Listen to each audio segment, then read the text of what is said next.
Shabbat, Balak, Tafshin, Pei.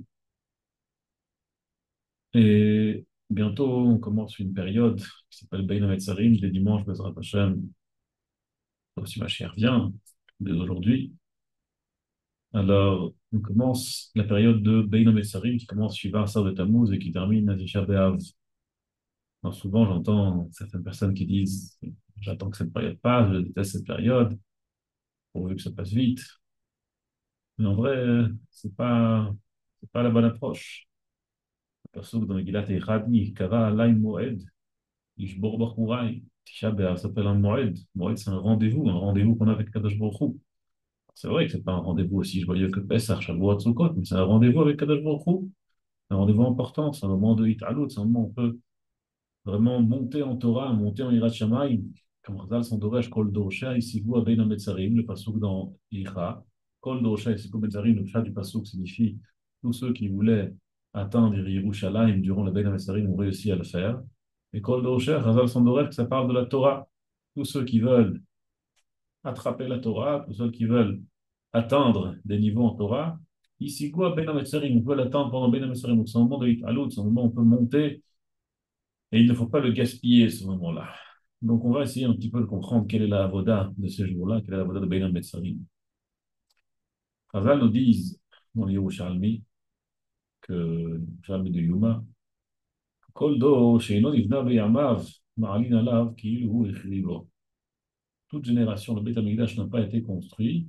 C'est comme s'il avait été détruit durant sa vie, durant sa génération. On a tendance à penser que, Tov, eux, ils l'ont détruit, on n'a pas réussi à le reconstruire. Mais c'est faux, si on n'a pas réussi à le reconstruire, c'est comme si on avait nous-mêmes détruit. C'est-à-dire que si le Beit HaMikdash était aujourd'hui existant, il était encore construit, alors on l'aurait nous-mêmes détruit. Chas v'chali alors alaynu. Bara, fameuse Bara dans le Sechet Yuma d'Afret Amud Bet nous explique pourquoi est-ce que le premier Beit HaMikdash a été détruit, pourquoi est-ce que le deuxième Beit HaMikdash a été détruit. Alors tout le monde connaît cette Gemara. Bara dit que le premier Beit HaMikdash a été détruit, Mishum, Gimel, Avodot, Gimel, Averot, qui sont Avodazara, Gilo, Irayot, Shekhout, Damim, les trois fautes capitales que nos ancêtres ont transgressées durant le Beit HaMikdash Arishon. Tandis que le Beit HaMikdash Hasheni a été détruit à cause de Sinat Chinam, à cause de la haine gratuite. Alors évidemment, ne pas dire, ne pas penser que la haine gratuite, c'est juste aimer quelqu'un, ne pas aimer quelqu'un, détester quelqu'un sans raison, juste à cause de sa tête bizarre. Pas ça, Sinat Chinam. Sinat Chinam, bien sûr qu'on a une raison. On a une raison, il m'a fait comme ça, ou il m'a dit comme ça, ou il m'a mal parlé, ou il a insulté telle ou telle personne qui est mon ami ou ma famille. Alors bien sûr que c'est normal de le détester. Ça aussi, c'est Sinat Chinam. Sina qui n'est pas une sinatrinam. La seule sina qui est autorisée, c'est Umesanef Hachem Esna. Je vais détester ce que toi, Hachem, tu détestes. Mais si Hachem ne déteste pas, de quel droit je les déteste? Juste parce qu'ils m'ont fait du mal. J'ai pas le droit de les détester pour autant. Ça aussi, c'est sinatrinam. Et il semblerait, comme ça, la Gemara elle demande, elle dit qu'est-ce qui est pire? Alors, la Gemara elle dit que l'Ichora, ce qui est pire, c'est forcément sinatrinam. La Gemara dit, Shalot Rabbi Elazar, Rishonim Gdolim ou Achronim Gdolim. Qu'est-ce qui est pire? Première faute ou les dernières fautes? Amarlem, Noé Neichem Babira. Regardez ce qui se passe. C'est gros comme une maison. Alors, le premier Beit HaMikdash, il a été reconstruit au bout de combien de temps? Le deuxième Beit HaMikdash a été reconstruit au bout de combien de temps? Au bout de 70 ans de Galoute. Et le troisième Beit HaMikdash, aujourd'hui on est presque à 2000 ans, il n'a toujours pas été reconstruit. Donc, ça veut dire que c'est un Kénam quelque part était pire que les trois fautes capitales. Et ça aussi, c'est très difficile à comprendre. A priori, Avodah Zarah, Guléros, Shurudamim, ce sont les fautes capitales. Il y a Régvali avant, on doit se laisser tuer pour ne pas les transgresser. Sinon, après, on n'a pas vu une chose pareille. Il faut se laisser tuer pour ne pas le transgresser. Comment ça se fait donc que c'est pire? Et Bichlal, c'est une question générale. Pourquoi est-ce que Avodah Zarah, Guléros, Shurudamim sont les trois fautes capitales, sont les trois pires fautes de la Torah pour lesquelles il y a Régvali avant, Bémet? Alors, Bishlama, Shurudamim, le Seder. On m'a dit c'est une svara. Il a dit que ton sang est plus rouge que celui de ton prochain. De quel droit tu le tues pour ne pas être tué? Mais le reste, je fais route d'Azara, Guilou Rayot, pas Shabbat, pas Tzitzit. Pourquoi est-ce que ces fautes-là sont tellement spéciales? Alors on va essayer de comprendre ça aussi. Et enfin, une question qui nous interpelle aussi, c'est qu'à la fin, la Gemara nous dit là-bas, que la raison pour laquelle le deuxième Beth Amikdash a été reconstruit après le premier, seulement au bout de 70 ans de Galout, c'est parce que Rishonim, Shenidgala Aronam, Idgala Kitzam, les premiers Beth Amikdash, où leur faute a été publiée, alors leur Ketz, la Géoula, elle aussi, elle a été publiée, on savait quand est-ce que le Ketz allait venir. Tandis que les Achronim, le deuxième Beth Amikdash, c'est Lo Idgala Avonam, Lo Idgala Kitzam, puisque leur faute n'a pas été révélée, alors le Ketz non plus n'a pas été révélé. Qu'est-ce que ça veut dire le Idgala Kitzam? Alors il y a Rashi là-bas nous explique. Le Maharsha, il explique encore mieux Rashi, il explique encore plus Rashi, que Idgala Avonam, qu'ils ont fauté Befaresia. Les premières fautes, c'était quelque chose de Befaresia.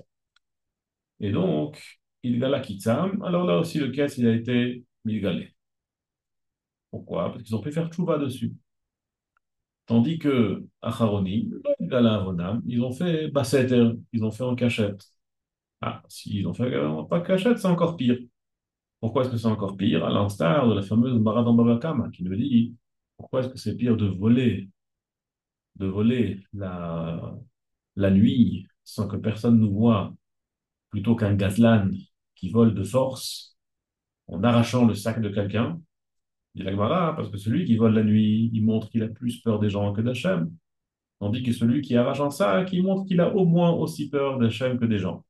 Les mots au même niveau. Ça, c'est moins grave. Donc un gars il paye quelque chose de KFL, tandis qu'un gars il paye seulement Keren, seulement le capital. Et donc ceux qui ont fait une faute cachée, comme Sinat Rinam, en dehors, ils avaient l'air de très bons juifs. De manière cachée, ils vivaient très mal, ils faisaient des fautes très graves, Sinat Rinam. Ça, c'est pire que Avodazar Gilu qui faisait Befaresia. Donc ça, là, tu nous explique. Mais l'Ichora, il faut comprendre. Parce que la Gemara, au début, elle dit qu'est-ce qui était pire? La Gemara, elle dit Rabbi Elazar, dites-nous Elechem Babira. Regardez devant vous, c'est évident. C'est le deuxième qui était plus grave. La preuve, c'est que le deuxième n'a toujours pas été reconstruit. Et après, la Gemara dit c'est ce lien de Idgala Kitsam, Lo Idgala Kitsam, Idgala Avonam, Lo Idgala Avonam. Alors là, je nous a expliqué que c'est Befares, c'est pas Befares. Sinon, on va un petit peu mieux comprendre, peut-être. Il y a une amkout ici dans ce lien de Idgala, Velo Idgala. Pourquoi est-ce que si ça a été révélé, c'est pire? Si ça n'a pas été révélé, c'est moins grave. Aujourd'hui, les Torah, la faute, elle a été révélée. Les Chazal nous ont dit pourquoi est-ce que le Beth Amikdash a été détruit. Donc, on connaît la faute, elle est connue. Pourquoi est-ce que le caisse ne peut être mitgalé aujourd'hui? Alors, on va essayer de comprendre tout cela. Le Rambam, il écrit que le tachlit de toutes les mitzvot qu'Akadosh Baruch Hu nous a donné, c'est les Ahava et Hashem Elokeinu, pour aimer Akadosh Baruch Hu. Et d'où est-ce qu'on sait cela? Parce qu'il y a un passage qu'on dit tous les jours. והיה אם שמוע תשמעו אל מצוותיי אשר אנוכי מצווה אתכם היום, לאהבה את השם אלוקיכם. Et si vous allez écouter tous mes commandements que je vous ordonne aujourd'hui pour aimer Akadosh Baruch Hu. Le Rambam il avait une question dans ce passage. Il a dit l'Ichora, El mitzvotai, vous allez écouter toutes mes mitzvot, toutes les mitzvot. Mais si après le passage il dit Ahava et Hashem Elokechem, alors c'est plus toutes les mitzvot, c'est juste Ahavat Hashem. Il faut savoir de quoi est-ce qu'on parle. On parle de toutes les mitzvot ou de Ahavat Hashem? Ben, la Rambam, non. Toutes les mitzvot, elles sont là, mais elles sont là au service d'un but. Et le but, c'est quoi? Ahavat Hashem, pour aimer Akadosh Baruch Hu. Et oui, c'est le contraire de ce que nous on aurait pensé. Nous, on aurait pensé que pourquoi est-ce qu'on fait les mitzvot? Parce qu'on aime Hashem. Mais Rambam, non, on aime Hashem parce qu'on fait les mitzvot. En faisant les mitzvot, en accomplissant le commandement d'Akadosh Baruch Hu, grâce à cela, on aime Akadosh Baruch Hu. Rabbi Yerucham de Mir, dans son livre Da'at Chochma ou Moussar, pose une question sur le Rambam. Il dit qu'a priori, Ahavat Hashem, c'est une mitzvah en soi, c'est une des Taryag mitzvot. C'est pas une mitzvah qu'on a vu qui est séparée du reste, séparée du lot, pour laquelle on dit que toutes les mitzvot sont là pour elle. Le Rabbi Yerucham, il a un yesod qui est vraiment, vraiment fondamental. Il dit Rabbi Yerucham, en vérité, dans la Bria, il existe seulement deux ahavot, deux amours, deux choses, deux amours possibles.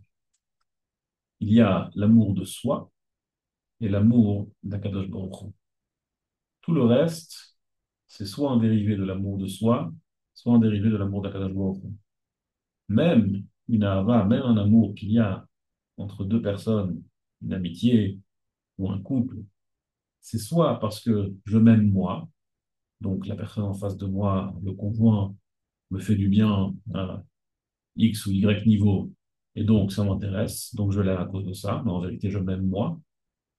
Ou bien c'est parce que j'aime Akadosh Baruch Hu et je construis quelque chose pour Akadosh Baruch Hu. Et donc cette amitié ou ce lien avec le conjoint sont là au service d'Akadosh Baruch Hu. Tout ça, c'est un dérivé de Ahavat Hashem ou bien de Ahavat Asmo. Ce sont les deux seuls amours, les deux seuls avot qui peuvent exister.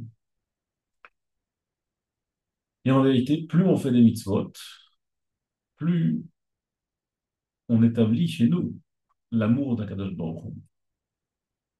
Et Chaz Shalom Ipra, plus on fait des fautes, plus on fait des avérotes, plus on établit Kaviachol, l'amour de soi. Toutes les fautes que je fais, c'est forcément parce que je m'aime moi-même, j'ai envie de faire des choses qui me font du bien, que j'aime.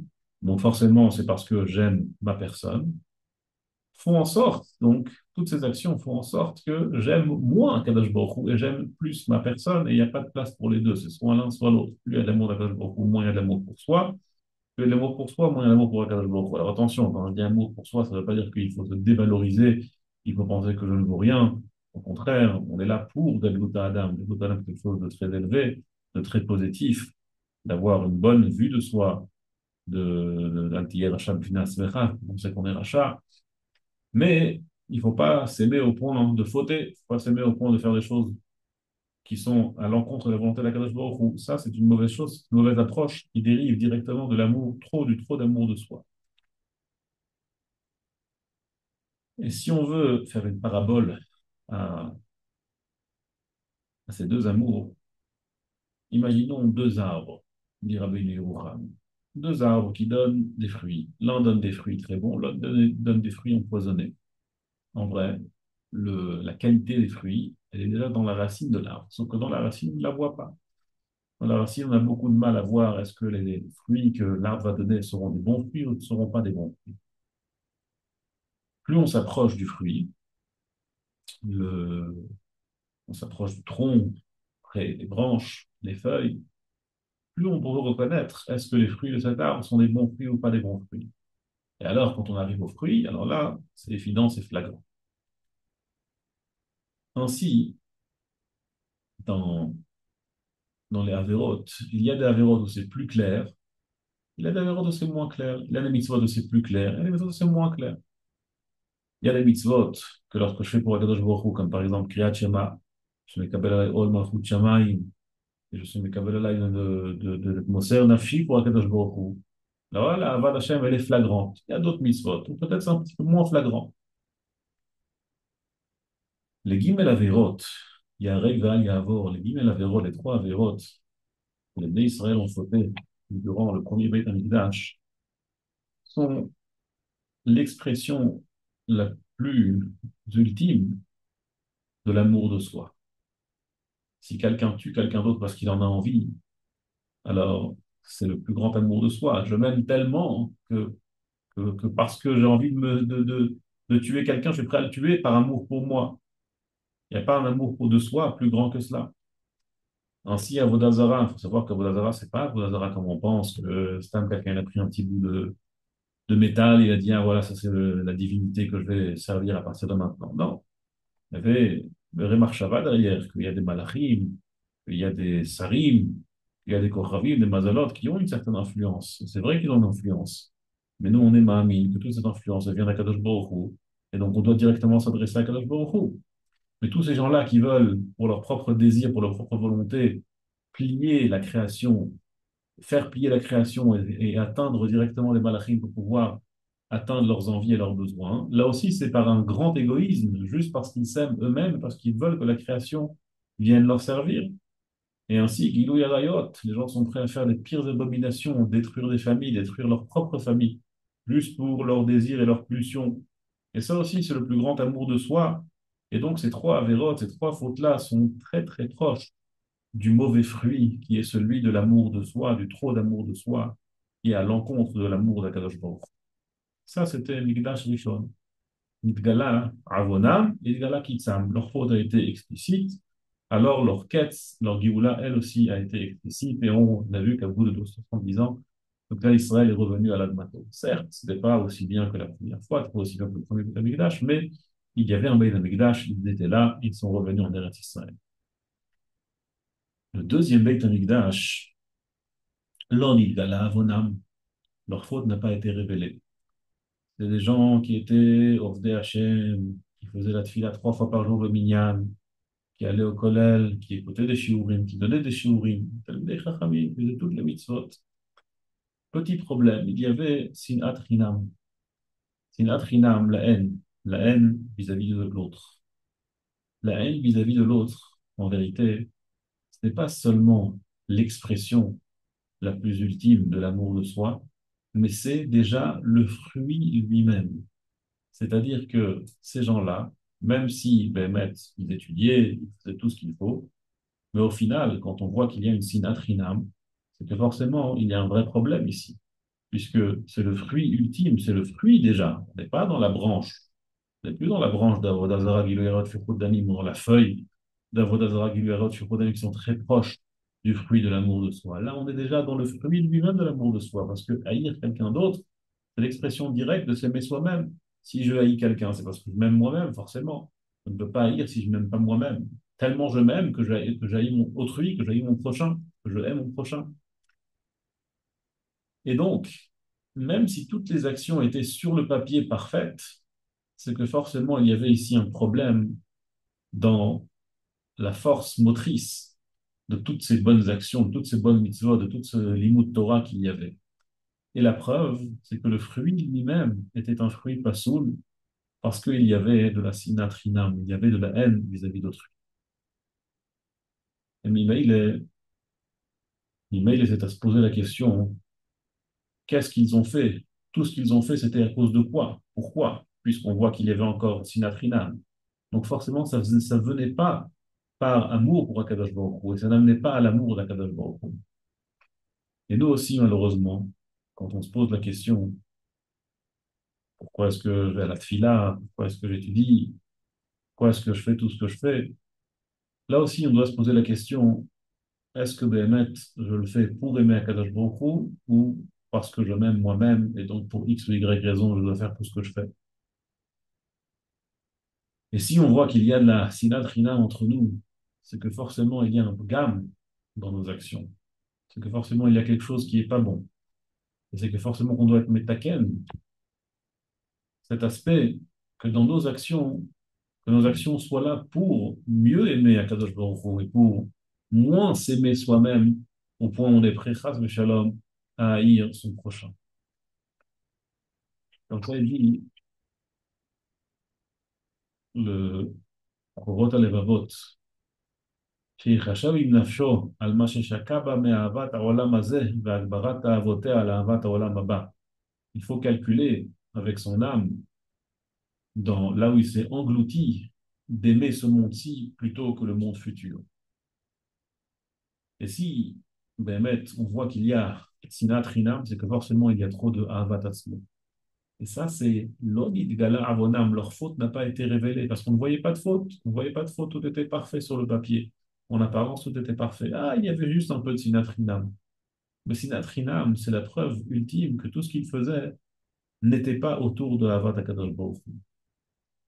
Et le meilleur moyen de fuir sinat rinam, c'est de travailler notre Emouna.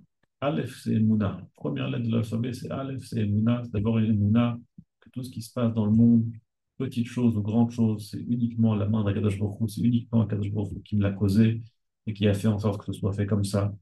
Et Mimeil, on ne peut pas se mettre en colère contre quelqu'un ou haïr quelqu'un quand on sait que c'est juste un chalier d'Akadosh Baruch Hu. Aleph, c'est Emouna. Et quand on travaille notre Emouna, Mimeil, toute la sinat, Rinam, elle tombe. Mimeil, et toutes nos actions reviennent pour aimer Akadosh Baruch Hu. Ça, c'est Shniim. Lo nidgala avonam, lo nidgala kitzam. Mais si on est mégalé, c'est quoi le avon? Si aujourd'hui, on est mégalé, c'est quoi notre faute? Et c'est quoi, qu'est-ce qu'il y a derrière tout ce qu'on fait? Alors là, Akadosh Baruch Hu va peut-être être mégalé, le ketz. Il ratonne le droit d'Hachem Akadosh Baruch Hu nous fasse faire tchouva comme il se doit, tchouva shleima, et qu'on puisse recevoir Mashiach encore aujourd'hui et encore cette année. Le droit d'Hachem et qu'on se retrouve tous à Yerushalayim, au Beit HaMikdash, avec plein de Havat Rinam, plein de Havat Hashem. Kol Tuv et Shabbat Shalom.